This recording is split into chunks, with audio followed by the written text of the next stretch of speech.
Finally அந்த top 5 யாரு அப்படின்னு சொல்லிட்டு நம்மளுக்கே தெரிஞ்சு போச்சு. இவங்க தான் டைட்டில் வின் பண்ணுவாங்க போல இருக்கே அப்படின்ற மாதிரி இருக்கு. நான் எதிர்பார்க்கவே இல்லை. இந்த சீசன்ல வந்து இன்ன வரைக்கும் டைட்டில் தெரியாம இருந்துச்சு. இப்போ ஓரளவு நம்மளுக்கு கிளாரிட்டி கிடைச்சிருச்சு. அது மட்டும் இல்லாம இந்த சீசன்ல தான் டாப் 5ல வந்து 4 பொண்ணுங்க அல்லது ஒரு 3 பொண்ணுங்க இருக்கிறதுக்கான வாய்ப்பு வந்து ரொம்பவே அதிகமா இருக்க மாதிரி நான் பாக்குறேன். எல்லாத்தையுமே நம்ம ஃபுல்லாவே பார்த்தரலாம். ஹாய் மக்களே, நான் உங்க ஷாம். நிறைய பேர் வீடியோ பாக்குறீங்க, லைக் பண்ணாம பாக்குறீங்க. லைக் பண்ணிட்டு பாத்தீங்க அப்படின்னா ரொம்பவே சந்தோஷமா இருக்கும். ஹைப் இருக்கும், ஹைப் கூட தட்டி விடுங்க.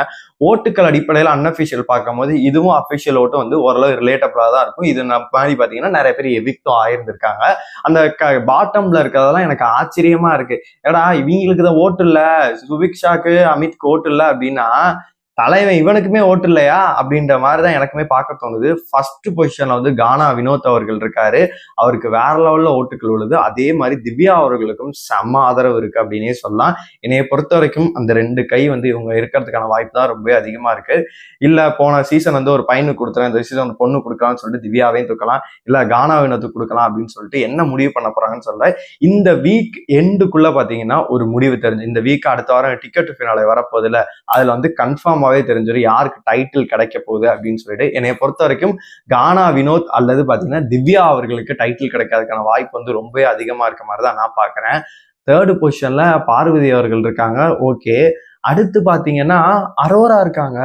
அரோராக்கு வேற லெவல்ல ஓட்டுகள் விழுந்துட்டு இருக்கு. அப்புறம் தான் அன்எக்ஸ்பெக்டட் கனி டாப் 5க்குள்ள இருக்காங்க. அது விஜய் சொல்லிட்டு போனாங்கல்ல, உனக்கு டிடிஎஃப் தேவையில்ல, இருந்தாலும் நீ எடு அப்படின்னு சொல்லிட்டு.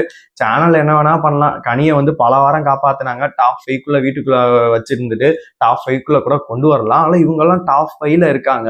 அது மட்டும் இல்லாம அதுக்கப்புறமேட்டு தான் பாத்தீங்கன்னா சபரியா இருக்கட்டும் எல்லாமே இருக்காங்க. ஆனா கடைசியில பாட்டம்ல வந்து தொங்கிட்டு இருக்கிறது யாரு தெரியுமா?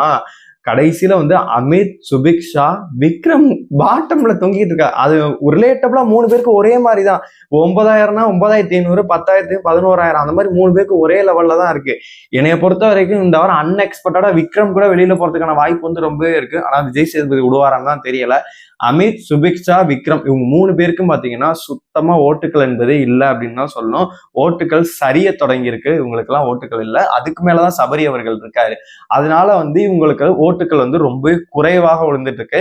மக்கள் ஆதரவு என்பது பாத்தீங்கன்னா யாருக்கு இருக்கு யாருக்கு இல்லை அப்படின்னு சொல்லிட்டு நம்மளுக்கு வந்து தெளிவாவே புரியுது அப்படின்னே சொல்லலாம். அதனால உங்களை பொறுத்த வரைக்கும் ஒரு 10 பேர் கிட்ட பாத்தீங்கன்னா நாமினேட் ஆயிருக்காங்க. இந்த 10 பேர்ல வந்து டாப் 5ல வந்து ஒரு சில பேர் வந்து கம்ஃபர்டபுள் பொசிஷன்ல இருக்க மாதிரி இருக்காங்க. அதுவும் டாப் 2 திவ்யா அண்ட் வினோத் எல்லாம் டாப் 2ல கம்ஃபர்டபுளா இருக்காங்க. அந்த 3 பிளேஸ் கூட ஓகே. அரோரா அண்ட் பார்வதி இவங்க எல்லாம் கூட, கனி இவங்க 3 பேர் கூட ஓகே. ஆனா அடுத்து கீழே இருக்க அந்த 3-4 பேர் பாத்தீங்கன்னா அவங்களுக்கு வந்து ஓட்டுக்கள் என்பது சுத்தமாவே இல்லை அப்படின்னு தான் சொல்லணும். என்னைய பொறுத்த வரைக்கும் இந்த வாரமும் மேபி டபுள் எவிக்ஷன் கார்டு இருந்துச்சு அப்படின்னா அன்எக்ஸ்பெக்டடா ஒரு அன்ஃபேர் எவிக்ஷன் நம்ம எதிர்பார்க்கலாம். ஏன் அப்படின்னா ஃபைனல் நெருங்கும் போது பாத்தீங்கன்னா ஒரு அன்ஃபேர் எவிக்ஷன் நடக்கும். போன சீசன் தீபக்கா இருக்கட்டும், ஃபர்ஸ்ட் சீசன் 3rd சீசன் நினைக்கிறேன் வந்து தர்ஷனா இருக்கட்டும், அந்த மாதிரி ஒவ்வொரு சீசன்லயும் வந்து ஒரு அன்ஃபேர் எவிக்ஷன் வந்து கண்டிப்பா பண்ணுவாங்க. அதனால இந்த சீசன் வந்து இப்பயே முன்னாடியே பண்றாங்களா என்ன அப்படின்னு சொல்லிட்டு நம்ம வெயிட் பண்ணி தான் பார்க்கணும். உங்களை பொறுத்த வரைக்கும் இந்த அன்அஃபிஷியல் ஓட் இதெல்லாம் பார்க்கும்போது யாரு டைட்டில் வின் பண்ண வாய்ப்பு இருக்கு, இந்த வாரம் யாரு வெளியில போனா நல்லா இருக்கும், உங்களோட கருத்துக்கள் எல்லாத்தையுமே மறக்காம கமெண்ட் பாக்ஸ்ல சொல்லுங்க.